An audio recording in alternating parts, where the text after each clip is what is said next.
Hello दोस्तों, आज हम परफेक्ट क्राउन का पार्ट 2 कंटिन्यू करेंगे। पिछले पार्ट में हमने देखा रॉयल पैलेस में आग लग गई थी। आज देखेंगे क्या आग कोई साजिश थी या इत्तेफाक। कहानी की शुरुआत करने से पहले अगर आप नए हैं तो सब्सक्राइब कीजिए, क्योंकि हम ऐसे मजेदार ड्रामा लाते रहते हैं। मिनिस्टर मीन ने महल की सिक्योरिटी बढ़ा दिया, मीडिया को भी कंट्रोल कर लिया, क्योंकि पिछले 3 साल पहले भी ऐसे ही राजा की मौत हुई थी, एक हादसे में आग की।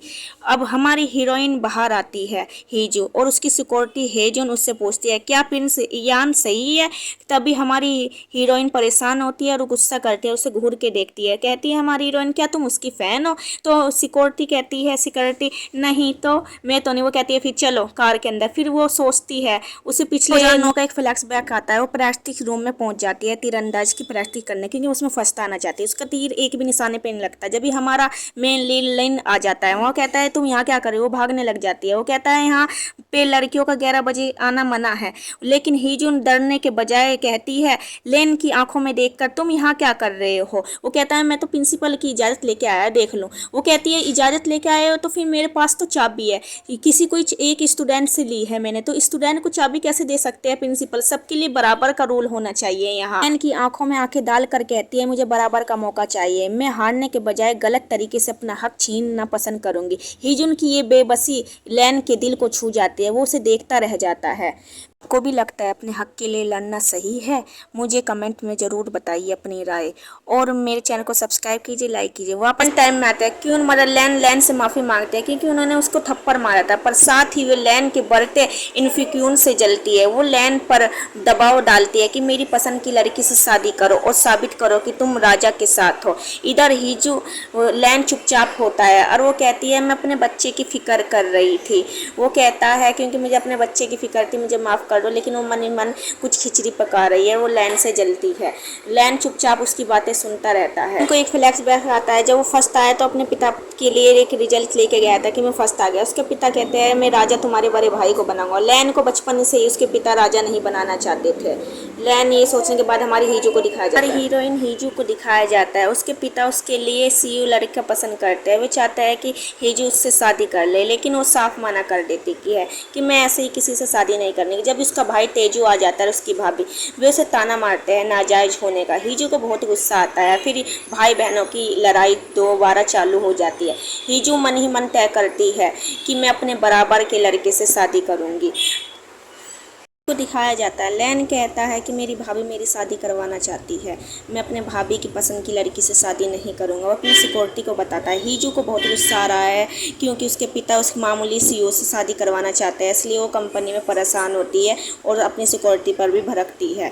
हीजू के इधर लैन को दिखाया जाता है जो उसके वो मिलता है क्यून मदर के पिता से। ये क्यून मदर के पिता है और ये कोर्ट के मैनेजर भी है। फिर वो बात करते हैं तुम कहाँ जा रहे हो। वो कह रहा है मैं अपने प्राइवेट उसमें जा रहा हूँ। कह रहा है तुम्हारी सिक्योरिटी का कौन ध्यान रखेगा। लैन कहता है तुम्हें मेरी इतनी फिक्र। वो कहता है हाँ, क्योंकि तुम सारी जिम्मेदारी संभालते हो, अपने भाई का सारा काम संभालते हो, कार्य। वो कहता है अच्छा। फिर वो चला जाता है। वो अपनी बेटी से मिलने आता है। वो कहता है कि वो अपने भतीजे और अपने भाई की बहुत मदद प्यार करता है उनसे, जब तो ये सारा कार्य संभाल रहा है। वो कहता है नहीं उसकी बेटी कहती है आग लैन नहीं लगवाई थी, मुझे तो ऐसा लगता है। वो कहता है नहीं, वो आग नहीं लगवा सकता। उसका पिता कहता है वही तो सारा जिम्मेदारियां संभाल रहा है। उनके बाद वो कहती है कि यही तो सबसे बड़ा इशू है।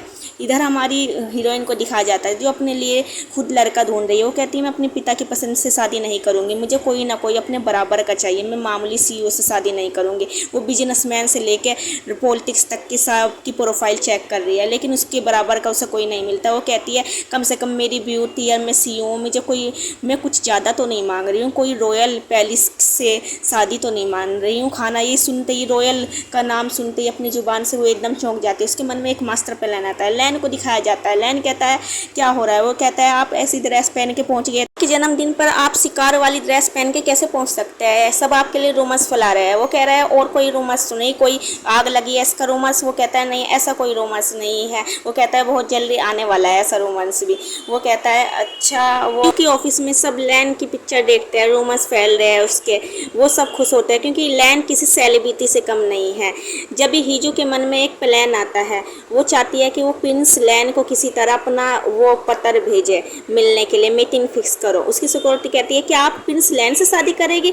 हीजू कहते हैं हाँ मैं प्रिंस लैन से शादी करूंगी। जब इसकी सिक्योरिटी दिखाई जाती है जो लैन से बात कर रही होती है, वो कहती है आप ऐसी ड्रेस कैसे पहन के जा सकते हैं राजा के बर्थडे में, आज सब आपके बारे में बातें कर रहे हैं। वो कहता है कि करने दो बातें, और कुछ तो नहीं। जब भी हमारे हीजू को दिखाया जाता है, वो कहती है जल्दी से मीटिंग के लिए मेरे लिए एक पत्र भेजो, मुझे लैन से मीटिंग करनी है। वो कहती है ठीक है मैं भेजती हूँ पत्र। जब भी हमारे हीजू उसे पत्र भेजती है, तैयार करवाती है, सिक्योरिटी कहती है ठीक है मैं तैयार कर रही हूँ आपके लिए पत्र।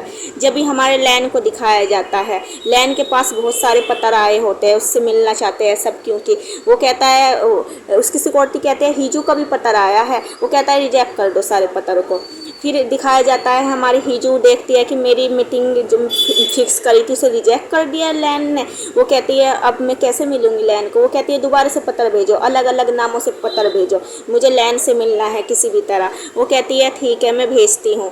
वो कहती है अब वो से कई सारे पत्र भेज देती है। जब भी हमारी महारानी को दिखाया जाता है जो बात कर रही होती है अपनी सिक्योरिटी से, वो कहती है लैन पे नज़र रखो। फिर दिखाया जाता है सिक्योरिटी कहता है बहुत सारे पत्र भेज रही है हीजू अलग अलग नामों से। वो लैन कहता है सबको रिजेक्ट कर दो, जैसा मैंने कहा कई बार पत्र भेज चुके हैं, वो हर बार रिजेक्ट करवा चुका है, रिजेक्ट रिजेक्ट। जब भी हमारी हीरो को बहुत गुस्सा आ रहा होता है, फिर उसके मन में एक मास्टर प्लान आता है। वो सोचती है जब वो उससे पैलेस में मिली थी रात को, जब उसने कहा था 3 गिनने से पहले चले जाओ, वो सब कुछ भूल जाएगा। जब उसके मन में एक मास्टर प्लान आता है, वो लिखती है अपने 2009 की बात करके, एक जूनियर सीनियर की मदद चाहती है। इससे जब भी वो हीजू का वो बताता है, इस बार मैसेज आया कि एक जूनियर सीनियर की मदद चाहती है। जब भी वो कह देता है कि उसे एक्सेप्ट कर लो, उससे मिलने के लिए तैयार हो जाता है। हीजू को बहुत अच्छा फील होता है, अच्छा लगता है। फिर वो जज बन के जाती है अपना स्टाइल मारती हुई लैन से मिलने। जब भी हमें उसकी भाभी को दिखाया जाता है जो कहती है कि लैन किससे मिल रहा है, नज़र रखो। लैन कहता है हीजू को कि मैं तुम्हें किस नाम से पुकारूं, तुमने बहुत सारी रिक्वेस्ट भेजी है अलग अलग नामों से। हीजू कहती है, उसके सामने एक पत्र रखती है लिफाफा, और कहती है कि मेरे से शादी कर लो। ये देखकर लैन चौंक जाता है।